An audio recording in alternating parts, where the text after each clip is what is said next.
జూబ్లీహిల్స్ ఉప ఎన్నికలో బీజేపీ అభ్యర్థి ఎవరనే సస్పెన్స్ ఈరోజు తెరపడింది అనుకోవచ్చు. ఫైనల్గా ఏదైతే గత ఎన్నికల్లో పోటీ చేసిన లంకెల దీపక్ రెడ్డికే అధిష్టానం టికెట్ ఇవ్వడం జరిగింది. సో మరి జూబ్లీహిల్స్ ప్రచారంలో ఎలా ముందుకు వెళ్తా ఉన్నారు, సో ఎట్లా ఉండబోతుంది బీజేపీ పరిస్థితిని కూడా మాట్లాడే ప్రయత్నం మనతో పాటు దీపక్ రెడ్డి గారు అయితే ఉన్నారు. అన్న, ముందుగా కంగ్రాచులేషన్స్. సో ఎట్లా ఉండబోతుంది మరి జూబ్లీహిల్స్ బరిలో మీ పేరు అయితే కన్ఫర్మ్ అయింది. సో ముందే ఎలక్షన్ లాగానే మీ పేరు ఈసారి కూడా కన్ఫర్మ్ అయింది. సో ఎట్లా ఉండబోతుంది బీజేపీ? భారతీయ జనతా పార్టీ అంచెలంచెలుగా ఈ ఏరియాలో జూబ్లీహిల్స్ ఏరియాలో ఎదుర్కొంటూ వస్తుంది. 5th ప్లేస్ నుంచి 3rd వచ్చింది, 3rd ప్లేస్ నుంచి ఇప్పుడు 1st రాబోతుంది. అందుకొరకు ఇక్కడ ఉన్నటువంటి ఏ గవర్నమెంట్ కూడా ఇక్కడ ఏ డెవలప్మెంట్స్ చేయలేదు. మీరు ఎక్కడ ఇప్పుడు నా ఆఫీస్ అవతల చూసినా కానీ కిందికి చూస్తే అంత అన్ని నీళ్ళే ఉంటాయి. ఏడికి పోయినా కానీ ఇప్పుడే కాదు, ఎండాకాలంలో కూడా కింద పొంగుతూనే ఉంటుంది.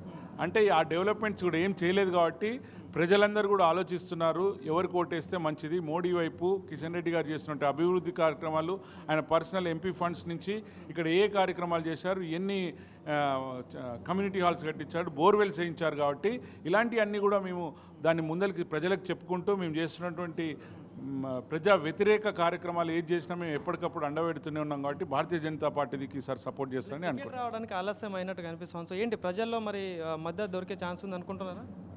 డెఫినెట్లీ అండి, ప్రజల మద్దతు మాకు ఉంటుందని మేము అనుకుంటున్నాం. ఎందుకంటే లాస్ట్ టైం సీట్ ఇచ్చినప్పుడు అంతకంటే ముందు చాలా తక్కువ ఉండే మాకు ఓట్లు.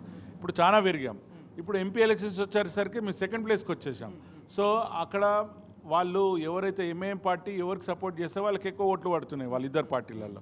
కానీ భారతీయ జనతా పార్టీకి ఇప్పుడు ఏదైతే లాస్ట్ టైం ఉన్నట్టు దానికి ఇంకొక 10% ఇంక్రీజ్ చేసినా మేము బయటపడతామని మేము అనుకుంటున్నాం. అంటే ఒక పక్క బీఆర్ఎస్ పార్టీ ఏమో సింపతి అని చెప్పేసి అంటా ఉంది, ఒక పక్క ఏమో కాంగ్రెస్ పార్టీ అధికార పార్టీ బీసీలు అని చెప్పేసి కూడా ఒక నినాదం ఎత్తుకుంది. సో బీజేపీ స్టాండ్ ఏముండబోతుంది మరి? ఏంది బీజేపీకి ఓట్లు వేస్తారా ప్రజలంటే? ఏం చెప్తారు? అభివృద్ధి బీజేపీ ఎజెండా.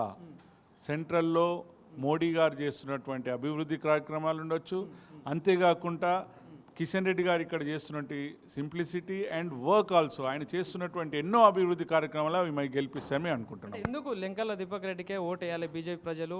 ఎందుకు అంటే బీజేపీకి ఓటు వేయాలంటే ఏం చెప్తారు? నేను ఓడిపోయినా కానీ ఫస్ట్ డే నుంచి ఇక్కడ తిరుగుతూనే ఉన్నాను.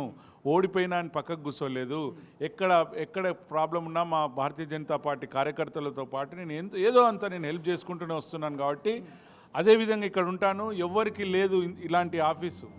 ఈ కాన్స్టిట్యున్సీలో ఏ పార్టీ నాయకుడికి సొంత ఆఫీస్ లేదు. లాస్ట్ టైం కాంటెస్ట్ చేసిన వాళ్ళల్లో నేను ఇక్కడ ఉండే, ఇక్కడ ఇంకా ఆఫీస్ తీసేయలేదు.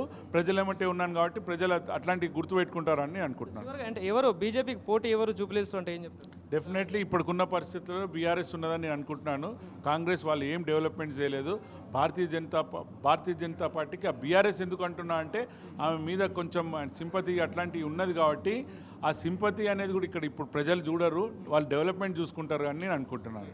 సో ఇది దీపక్ రెడ్డి గారు చెప్తున్నారు. సో ఏదైతే బీజేపీ చేస్తున్న అభివృద్ధి పనులే కావచ్చు, బీజేపీ చేస్తున్న కార్యక్రమాలే కావచ్చు, జూబ్లీహిల్స్లో బీజేపీ పార్టీని గెలిపించబోతుంది. సో ఎవరైతే కిషన్ రెడ్డి గారు ఏదైతే ఉన్నారో చేసిన అభివృద్ధి పనులు కావచ్చు, బీజేపీ నుండి వస్తున్న పథకాల విషయంలో కావచ్చు, ఇవన్నీ జూబ్లీహిల్స్ ఉప ఎన్నికలో భాగమవుతా ఉంది. సో కంపల్సరీ బీజేపీ సీట్ ఏదైతే ఉందో జూబ్లీహిల్స్లో కంపల్సరీ దీపక్ రెడ్డి నేను గెలిచి చూపిస్తాను అని చెప్పేసి కూడా చెప్తా ఉన్నారు. సో ప్రధానంగా నాకు కాంగ్రెస్ పార్టీ పోటీ కాదు, ప్రధానంగా బీఆర్ఎస్ బీజేపీ మధ్యలో పోటీ ఉంటుందని కూడా దీపక్ రెడ్డి చెప్తున్న పరిస్థితి కనిపిస్తుంది. కెమెరా పర్సన్ సుధాకర్తో నవీన్, యోయో టీవీ, హైదరాబాద్.